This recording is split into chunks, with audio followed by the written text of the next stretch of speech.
Para anggota polisi di Sumatera Selatan yang menggunakan narkoba diminta untuk mengakui kesalahannya melalui program pengakuan dosa.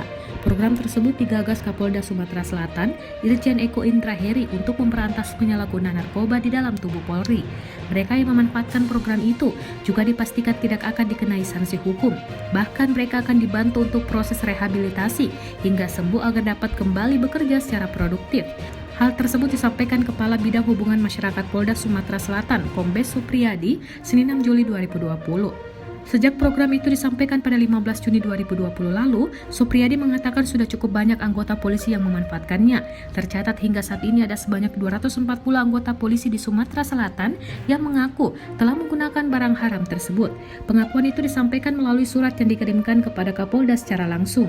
Mereka yang sudah mengakui kesalahannya tersebut selanjutnya akan dilakukan pendataan hingga mengikuti proses rehabilitasi. Dalam waktu dekat kita akan rehabilitasi 240 anggota yang terjerat narkoba ini, ujar Supriyadi.